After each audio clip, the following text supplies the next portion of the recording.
അപ്പൊ കഴിഞ്ഞ വീഡിയോയിൽ പറഞ്ഞതുപോലെ തന്നെ മിന്നുവിന് ചെറുതായിട്ട് ജലദോഷം കാര്യങ്ങൾ ഉള്ളത് കാരണം തന്നെ രാവിലെ എഴുന്നേറ്റപ്പോൾ ചെറിയൊരു വാശി കാണിക്കാൻ തുടങ്ങിയിട്ടുണ്ട് കേട്ടോ. അപ്പൊ ഇത് ഇത്രയും നേരം എന്റെ മടിയിലായിരുന്നു. ഇപ്പൊ ദാ ഷാനാക്ക് ഞാൻ എക്സ്ചേഞ്ച് ചെയ്തിട്ടുണ്ട്. എന്നാ രാവിലത്തെ കുറച്ച് കാര്യങ്ങൾ നടക്കുമല്ലോ പറഞ്ഞിട്ടാണ് കേട്ടോ. അപ്പൊ ഇന്ന് എന്തായാലും മദ്രസയും കാര്യങ്ങളൊന്നും ഇല്ലാത്തതുകൊണ്ട് നേരം വൈകിട്ടാണ് എഴുന്നേറ്റത്.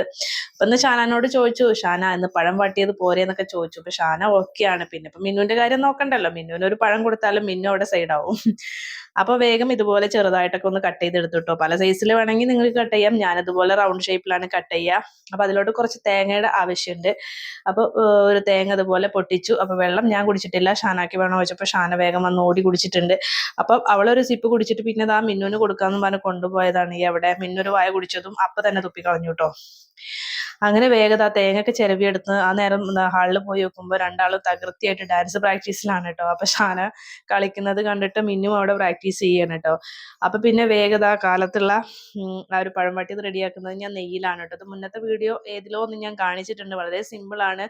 അപ്പം ഈ കുട്ടികൾക്കൊക്കെ കൊടുക്കാനായിട്ടും വളരെ യൂസ്ഫുൾ ആയിട്ടുള്ള എന്താ പറയാ ഹെൽത്തിയുമായിട്ടുള്ള ഒരു ഫുഡ് കൂടിയിട്ടാണ് കേട്ടോ. നെയ്യ് ആഡ് ചെയ്യുന്നുണ്ട്. പിന്നെ പഴം കഴിക്കാത്ത കുട്ടികളാണെങ്കിൽ ഇതുപോലൊക്കെ ചെയ്തു കൊടുത്തു കഴിഞ്ഞാൽ എന്തായാലും തീർച്ചയായിട്ടും കഴിക്കും. അപ്പോൾ ഇത്തിരി പഴുത്ത പഴമായതുകൊണ്ട് തന്നെ പഞ്ചസാര ഞാൻ വളരെ കുറച്ചാണ് ആഡ് ചെയ്ത് കൊടുത്തിട്ടുള്ളൂ കേട്ടോ. അതിന്റെ ആവശ്യമൊന്നുമില്ല. അത്യാവശ്യം മധുരം ഉണ്ട്. പിന്നെ നമ്മുടെ തേങ്ങയിലും അത്യാവശ്യം മധുരമൊക്കെ വരുന്നുണ്ട്. അപ്പൊ അതും കൂടെ ആഡ് ചെയ്ത് കൊടുത്ത് നമ്മുടെ പഴം വാട്ടിയതൊക്കെ ഇവിടെ റെഡി ആയിട്ടുണ്ട്.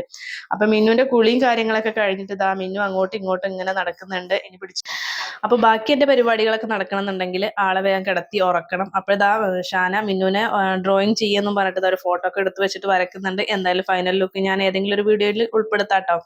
അപ്പം ഇനിയിപ്പോ വെക്കേഷനും കാര്യങ്ങളൊക്കെ തന്നെയല്ലേ. അപ്പൊ ഇതൊക്കെ തന്നെയുള്ളൂ ഇനി ഷാനാന്റെ പരിപാടി. അപ്പൊ ഞാനൊരു സാധനം പരിചയപ്പെടുത്തരുത്. ഓൺലൈനായിട്ട് ഞാൻ വാങ്ങിച്ചതാണ്. നല്ലൊരു സ്പോഞ്ച് ഇങ്ങനെ നനച്ചിട്ട് നമ്മുടെ സ്വിച്ച് ബോർഡിന്റെ സൈഡിലൊക്കെ ഉള്ള ചളി പിടിച്ച ഭാഗങ്ങളൊക്കെ ഉണ്ടാവുമല്ലോ, അതൊന്ന് ജസ്റ്റ് ഒന്ന് ഇങ്ങനെ സ്ക്രബ് ചെയ്ത് കഴിഞ്ഞാൽ അപ്പം നൊടിയിടയിൽ അവിടുത്തെ ചളിയും കാര്യങ്ങളൊക്കെ ക്ലീൻ ആവും. നിങ്ങൾക്ക് ലൈവായിട്ട് ഞാൻ കാണിച്ചു തരുന്നുണ്ട് കേട്ടോ. ഇനി ആ ഒരു സ്പോഞ്ചിലോട്ട് നോക്കിക്കഴിഞ്ഞാൽ കാണാം അവിടെ പറ്റി പിടിച്ച ചളിയൊക്കെ ഈ സ്പോഞ്ചിൽ വന്നിട്ടുണ്ടാവും കേട്ടോ. അപ്പൊ ഇതാ നിങ്ങൾക്ക് ഒരു കയ്യിൽ ഫോൺ പിടിച്ചുകൊണ്ടാണ് ഞാൻ ഇത്ര റിസ്ക് എടുക്കുന്നത് കേട്ടോ. അപ്പൊ കണ്ടില്ല അവിടെ ഉണ്ടായിരുന്ന ചളിയും കാര്യങ്ങളാണ്. ഇത് ജസ്റ്റ് നമ്മൾ പൈപ്പിലോട്ട് വീണ്ടും കാണിച്ച് ഒന്നിങ്ങനെ ചെറുതായിട്ടൊന്ന് പിഴിഞ്ഞെടുത്ത് കഴിഞ്ഞാൽ ആ ചളിയും കാര്യങ്ങളൊക്കെ പോകും. വീണ്ടും നമുക്ക് ഇതുപോലെ യൂസ് ആക്കാവുന്നതാണ് കേട്ടോ. നിങ്ങൾക്ക് വീഡിയോയിൽ കാണുന്നുണ്ടാവും, കണ്ടോ, ജസ്റ്റ് ഒന്ന് ഇങ്ങനെ പ്രസ് ചെയ്യുമ്പോഴേക്കും ആ ഒരു അഴുക്കും കാര്യങ്ങളൊക്കെ പോകുന്നതായിരിക്കും. അപ്പൊ നല്ല യൂസ്ഫുൾ ആണ് കേട്ടോ ഈ സ്വിച്ച് ബോർഡിന്റെ അടുത്തുള്ള ചളിയും കാര്യങ്ങളൊക്കെ പോകാനായിട്ട്. അപ്പൊ ലിങ്ക് കിട്ടുകയാണെങ്കിൽ ഞാൻ എന്തായാലും ഈ ഒരു വീഡിയോയിൽ കൊടുക്കാം.